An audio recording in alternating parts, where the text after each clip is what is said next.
Kudal railway स्थानक सुशोभीकरण कार्यक्रमासाठी आलेल्या भाजप पदाधिकाऱ्यांची पोलीस अधिकाऱ्यांसोबत बाचाबाची झाली। नारायण राणे आणि निलेश राणेंच्या गाडी पार्किंगच्या विषयावरून हा वाद झाला होता।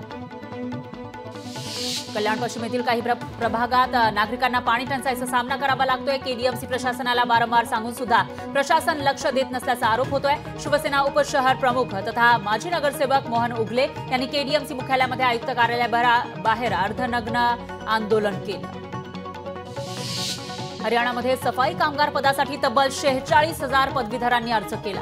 हरियाणा सरकारच्या विविध खात्यांमध्ये सफाई कामगारांची पदं निघाली आहेत। 15,000 रुपये महिना पगाराची नोकरी आहे आणि त्यासाठी अर्ज करणारे 6,000 जण पोस्ट ग्रॅज्युएट आहेत, तर 40,000 जण पदवीधर आहेत। श्रीकांत शिंदे हे आगामी विधानसभा निवडणुकीच्या पार्श्वभूमीवर सांगली दौऱ्यावर आहेत। प्रत्येक मतदारसंघामध्ये त्यांचा आज दिवसभर दौरा आहे। मतदारसंघातल्या कार्यकर्त्यांशी ते संवाद साधणार आहेत। पुणे महायुतीमधील अंतर्गत वाद चव्हाट्यावर आला आहे। वडगाव शेरीतून जगदीश मुळीक यांना उमेदवारी देण्याची मागणी होतीये। त्याबाबत पंकजा मुंडेंसमोर कार्यकर्त्यांनी आपली भूमिका मांडली, तर कार्यकर्त्यांच्या या मागणीमुळे महायुतीमध्ये वाद होण्याची शक्यता आहे।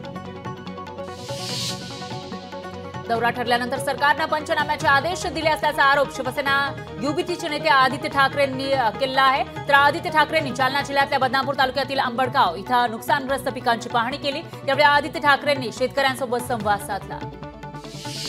अमरावतीमध्ये तिवसा इथं महिला शेतकऱ्यांचा बैलपोळा आयोजित करण्यात आला।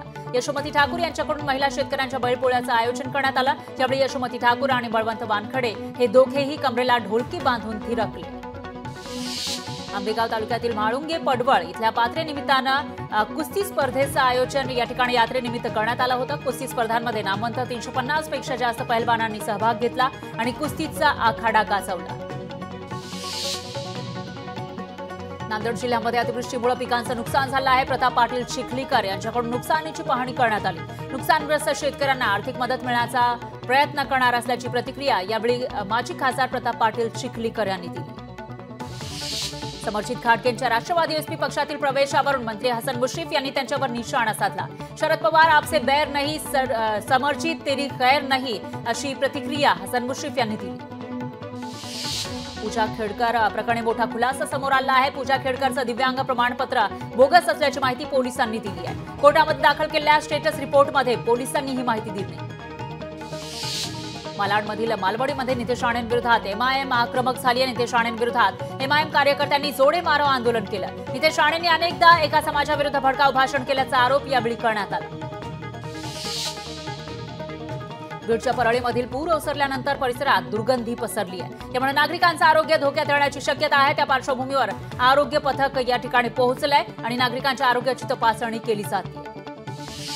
वर्ध्यामध्ये उमेदवारीसाठी मवियामधील घटक पक्षात रस्सीखेच पाहायला मिळते। राष्ट्रवादी काँग्रेस एसपी पक्ष वर्धा आणि देवळी विधानसभा मतदारसंघासाठी आग्रही आहे। तर वर्ध्यात काँग्रेस उमेदवार 3 वेळा पराभूत झाल्यानं राष्ट्रवादी एसपीला उमेदवारी देण्याची मागणी होती। देहूमध्ये कोथिंबीरीला 100 रुपयांचा भाव मिळतोय। राज्यातील इतर भागांच्या तुलनेत मावळमध्ये भाव कमी आहे। तर राज्यभरात कोथिंबीरीला 200 ते 450 रुपये इतका भाव मिळतोय।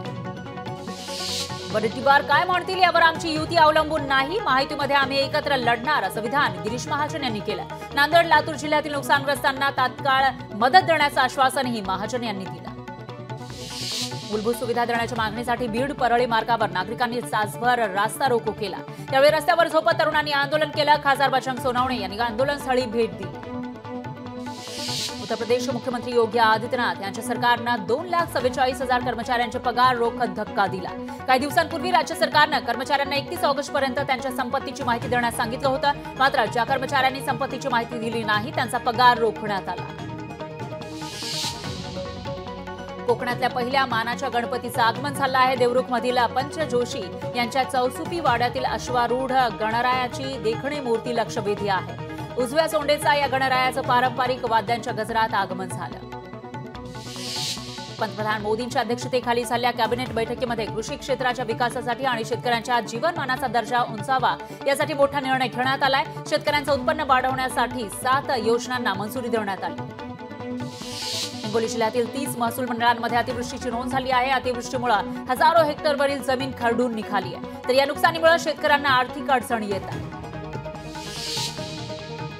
सोयाबीन, कापूस दरवाढ, पीक विमा, अतिवृष्टीसह अनेक मागण्यांसाठी रविकांत तुपकर यांचं अन्नत्याग आंदोलन सुरू आहे। शेतकऱ्यांना 100% नुकसान भरपाई द्यावी अशी मागणी त्यांनी केली। माजी मंत्री अमित देशमुख यांनी हिंगोली जिल्ह्यातील नुकसानग्रस्त भागाची पाहणी केली, तर हिंगोली जिल्ह्यात झालेल्या जोरदार पावसामुळे मोठं नुकसान झाल्यानं त्यांनी ही पाहणी केली। भारतीय जनता पक्षात रवी राणासारख्या बाजारबुणियांना जागा नाही अशी खोचक टीका भाजप नेते तुषार भारतीय यांनी केली। भाजपमध्ये जाणार नसल्याच्या रवी राणा यांच्या वक्तव्यावरून त्यांनी ही टीका केली। एसटी कर्मचाऱ्यांच्या मागण्या पूर्ण न झाल्यामुळे आंदोलन सुरूच आहे। गणेशोत्सवाला अवघे काही दिवस शिल्लक असताना संपामुळे प्रवाशांचे हाल होत आहेत। संपामुळे खासगी वाहतूकदारांकडून प्रवाशांची लूट केली जाते। कोकणातल्या पहिल्या मानाच्या देवरुखमधील पंत जोशी यांच्या चौसुपी वाड्यातील गणपतीचं आगमन झालं। या गणपतीला 380 पेक्षा जास्त वर्षांची परंपरा आहे। जळगावात गणपती बाप्पाच्या आगमनानिमित्त बाजारपेठ सजलेली आहे। बाप्पासाठी 80 प्रकारच्या डिझाईनमध्ये मखर उपलब्ध आहेत। कच्चा माल महाग झाल्यानं मखराच्या किमती 20% वाढल्या। लोकशाही मराठी ऐका, पहा, जागरूक रहा।